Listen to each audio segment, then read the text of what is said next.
What is up, Woohoo! everybody? It's your boys Gin and Juice back at it again. And today we're finally bringing a video and talking about what's going on. It's been a hot minute since really we produced any content. And there's just been so much going on, especially on my end, that we could talk about. And I know that you got some things going on your end, but I guess I'll just get right into it and like address the elephant in the room. So, I think the overall passion of buying, selling, and trading sports cards for me, it is, I wouldn't say it's gone, but it's more of focusing on my collecting. I think so. When we originally started doing this and how everything happened was we decided to rip packs and open up for ourselves. We could care less about selling anything, buying anything. We focused on strictly collecting. It started with TCGs. It transferred over to sports. We saw growth with sports, decided to stick to mostly with sports. We still did TCGs and other stuff in the background. It's just at the time that it just made sense. So we continued to grow and it was great. Then everything, obviously things got expensive. There's no hiding that. Some people say, well, you guys were opening up and promoting opening. You're part of the problem. And I think a lot of people also like miscalculated us or misclassified us. They always thought we were like breakers. Like we got identified as breakers way too much. And I don't think people realize the difference of what we were doing and what breakers actually do. Breakers actually sell spots and they sell product and so forth. Not once have we sold any sports breaks, anything at all ourselves and did them ourselves. Yeah, and then people thought that also we were getting it much cheaper in retail. Like we did have some connections. We did get some like breaks on prices, but it wasn't like it wasn't like we were getting them like at distro prices or like straight from Tops prices. We were still having to pay like close to market, but we would always be like relatively under market because they would, a lot of the places would give us like a fair deal, but it wouldn't be that much more off than like a normal person might be able to get if they consistently spent a lot of money at that shop. 100%. So just you address something like potentially like it was like we never got anything from Tops. Spot on. We never did anything with Panini, never did anything with Tops, never got any free product, never got any discounted product from those guys in the sense of like it actually be standoutish, like, wow, you really got discounts. Nothing whatsoever. We openly talked about and gave our opinions, true opinions on product, no matter what. We were never backed by anybody when it comes to opening up product, anything like that. It was always our own money all the time. No backers whatsoever. Now there's card shops like you mentioned that we got special deals from. And the two that stick out the most to us is obviously Louisville Sports Cards, but it's not like they would give us huge discounts. They're like, oh, this is what I paid for it. Give me, a little bit more than what I paid for it. So they're making money. No business wanted to lose money. Yeah, exactly. And we weren't sitting there saying like, hey, we're big YouTubers, so give us this price. They were just like, hey, you guys have spent a lot of money with us, so how about if we can help you out on certain products that you'd be interested in, let us know and we'll see what we can do. And it was just like, when they get a restock and we buy in and their prices change, our prices change too. It's not like they consistently gave us like rock floor prices, Yeah. And, over time, 2 years ago, we announced that we were going to stop opening up heavily. Yeah. So this has been like a long time coming. And we did. We slowed down tremendously. I know you shifted your focus a little bit back more to TCGs and what you're collecting. It's really, you shifted your focus back to collecting. Yeah. And I shifted my focus slowly but surely onto buying and selling. When I started buying and selling. Also, the key part for you too is although buying and selling is where you shifted to, you still collect. For sure. Bottom line is We just shifted our focus to collecting, and then we've kind of like we've always talked about like kind of like where the future goes, because one good thing about us was that we were always adaptive to the situations as things were changing. We would, see kind of like, okay, hey, the space is becoming, saturated with people opening products all of the time. It's not unique anymore. Everybody's doing it. So now where do we shift our focus? And we've kind of, tried and dabbled in different things and tried to like find a path that works. Yeah. So, we've just kind of reset everything in a way and just said, hey, let's go back to collecting. Yeah, for sure. But I mean, there was a point that I did take a step of really focus on buying and selling. That's why I did Whatnot, right? Yeah. I definitely tried, and I'll be very transparent with you. If you want to make it in sports cards, buying and selling, it legitimately needs to become every wicked moment of your life, It's a because full-time job. It's more than a full-time job. I feel like, at the end of the day, in the sense of like you and I, if you and I just focus on selling, you and I are both fighting each other for making like 2%. When you go to the card shows, so what a lot of the people which I don't understand why they don't talk about it, because they all argue about it, but no one talks about it. Like, and what I mean by arguing, they're fighting for it, right? They're constantly going. Everybody wants to buy at 75% or 80%, and then turn around and sell it for hopefully 90%, but they end up selling it for 85%. You're literally making 3 to 5% on cards, and you're talking about your margins. Like, that's like 20 or 30 bucks. Cool. Like, in order to you make money, like, you have to do that as a constant grind and a constant, like, every single moment, because it's all about the amount of deals that you do. That's why when you watch a lot of people's content these days, unless you're doing high-end sports cards, and that's a whole other different conversation that if you guys want us to come back and just talk, we definitely could come back and talk, because that's a whole other video. I found out so much more about the high-end market than I ever imagined.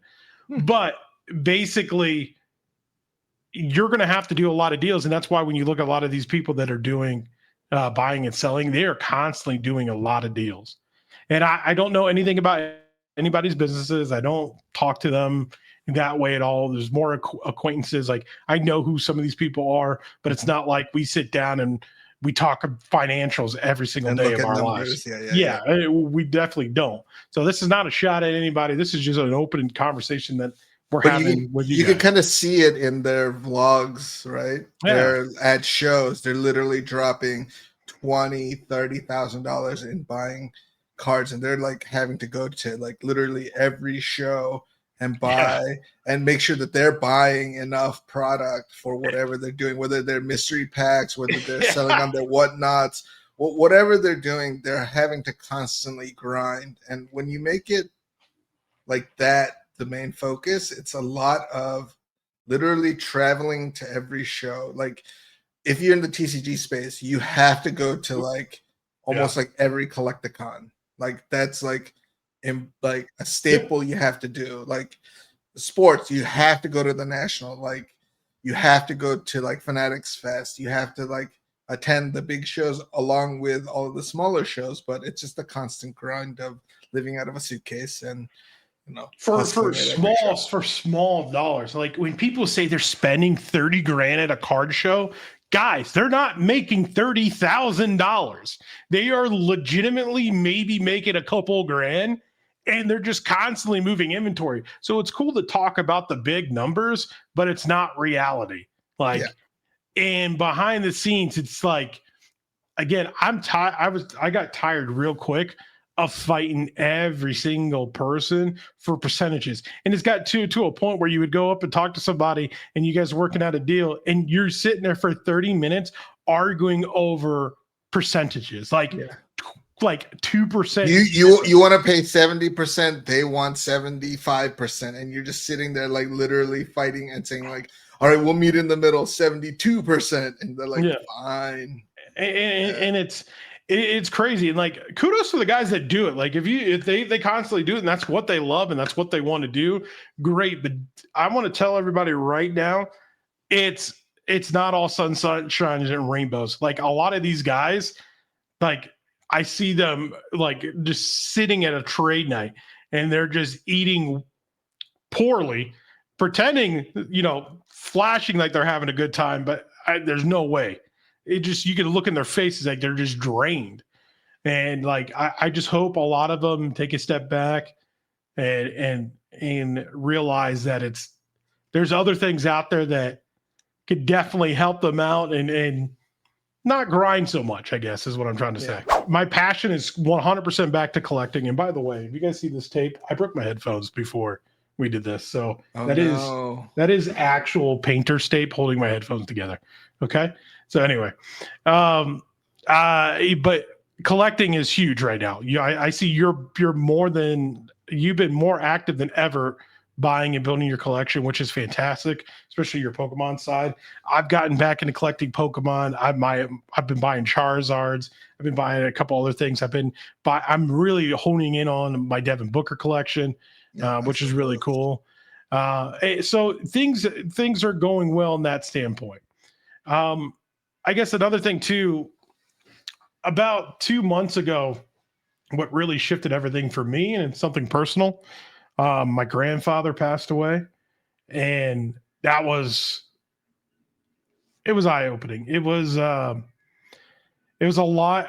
Thankfully I live in Vegas now, and I was able to go visit my family and go, like, I was basically going every other weekend for a month and a half straight as he was in the hospital, and then on to hospice and going from there.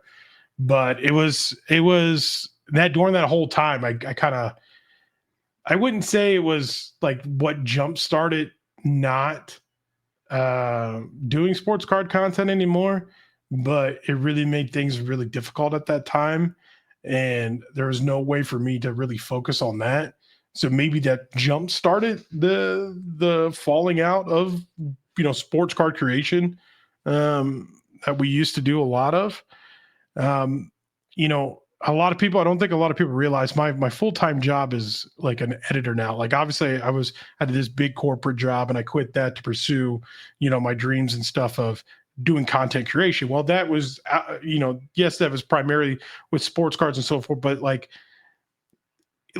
the other 45% to 49% of my life has been around gambling and casino content because of who I do things for. And if you guys don't know, Lady Luck at HQ, she's a massive, probably the largest when it comes to views across every platform. She's a juggernaut. She's amazing. I do her editing. So like that was my focus. That's been my focus for quite some time. And I decided to do my own thing as well with that and kind of start this Jackpot Johnny. Look at that right there. Jackpot Johnny stuff. And it's taking off. It's blown up. And I've shared the numbers with you behind the scenes. And it's just a completely other different beast. And, with me doing majority of my time with that, because I have to be there for that part of my job, doing casino content is just so easy. And it wasn't a burden on me at the time because I had to focus on that and I was already there. So why not just do it? You know what I mean? Well, another aspect of it, I think, was like, I know your personality. So you would beat yourself up a lot when we would film content. You would put it together. And if it didn't perform as well as you had hoped, then I know you were extra hard on yourself, knowing your personality being that way.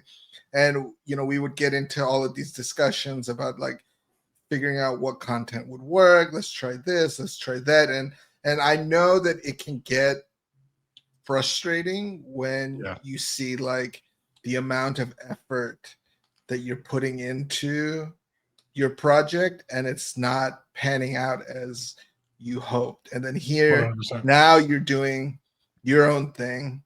And it's not as intense of an effort, correct, as what we had to do, but you're seeing like leaps and bounds in terms of like the returns on like Yeah. the growth and everything like that. Yeah. And so, you know, it kind of puts things into perspective. And I guess that's kind of where we came to like the realization that's like, you know, how about we take a step back and then we'll kind of, you know, focus on our like separate pieces. Mm-hmm. And then, you know, when we take a break, we'll kind of come back and revisit this and see maybe with fresher eyes, I think is where, you know, we've been grinding for the past like, you know, 3-4 years doing this. And, you know, we hit the milestone of 100K, which, you know, we're extremely appreciative of all of the people that continue to watch and support us up to this point. Hey, And, by you the know, way, it was 2019, and it was in August of 2019 that started recording opening videos, and it's now September of 2025. So that's nearly almost 6 years of grinding, by the way. Already 6 years. Wow. And so, you know, we've always set a goal to hit 1 million, and, you know, we'll eventually hit that 1 million goal. But I think it's kind of a good time after grinding for that much to kind of like step back a little bit, kind of reevaluate everything, and then come back refreshed, rejuvenated, and hit that ground running. Because I think we got a little bit financially and mentally burnt out, I think, from openings, just because, you know, spending $2,000 on a box and getting destroyed and getting like $100 worth of cards, you know, like we've always said, there's only so many times you can do that and get beat up before you kind of like want to just take a break and just step away from it. So I think we're at that point where we're kind of like, okay, let's refocus. But, you know, I'm still going to be like, for instance, I just got a PSA sub back today, actually. So, I mean, I'm still going to be grading. I'm still going to be doing it on the side, but it's going to definitely be more as a hobby, not as a business. I'm 100% going to be collecting, and I know you are as well.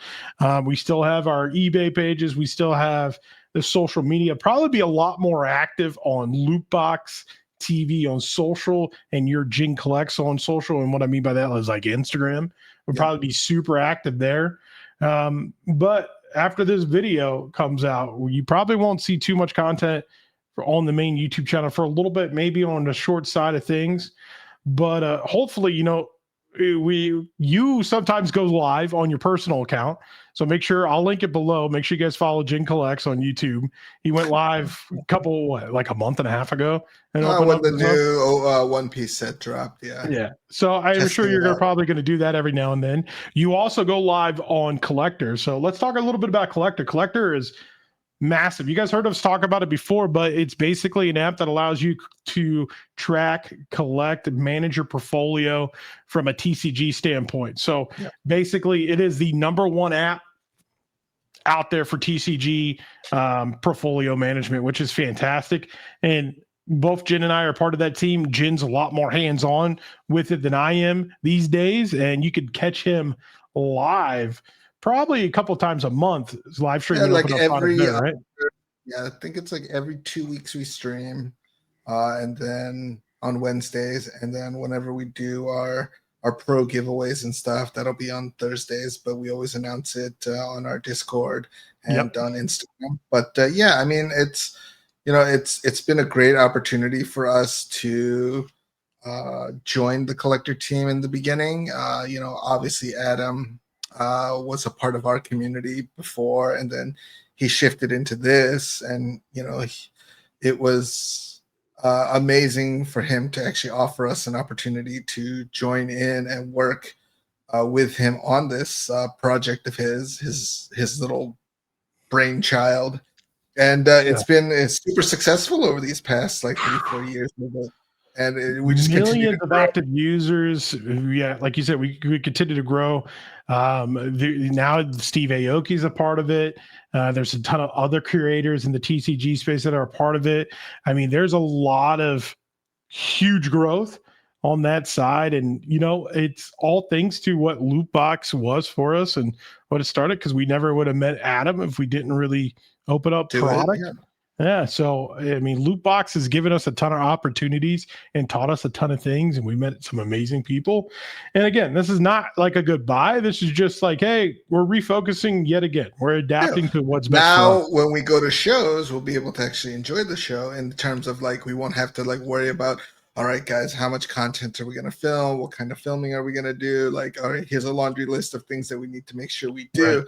We'll still be at the shows. We'll still be interacting with our fans. You know, you guys can come up to us and say hello, get photos and stuff. And, you know, we'll still be just as friendly as we were when we were, as much as active we were. But yeah, we'll still be at the shows. We haven't lost our passion for it. We just want to take a step back and kind of reevaluate the future. Oh, Devin Booker out of 5. I might have to sell you my Devin Booker bronze card that I had, the BGS one. Oh, I mean, I think you should. Yeah, I think you should. I think you should. $1 million. Okay, here we go. You always do this. Also, so there's a little bit more to the game. And look, I'm not going to sit here and try to promote gambling out there to everybody. If it's something you like, great. If not, completely understand. Sports card breaks, buying into breaks, things like that, opening up product is a form of gambling already. So be careful out there.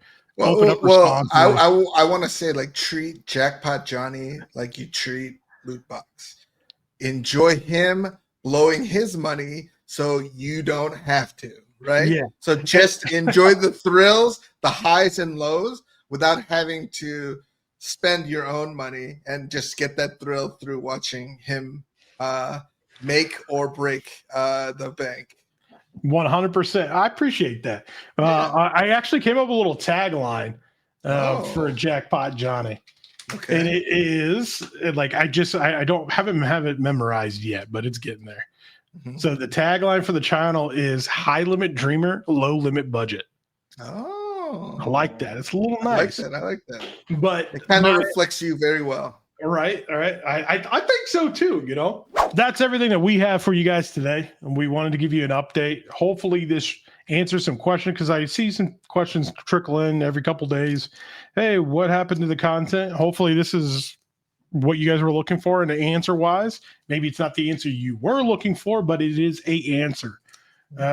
You guys leave a comment below. Let us know what you guys think. If you guys like these one-off videos where maybe we just give our brutal, honest opinions, maybe we'll do that going forward every couple of weeks or something like that.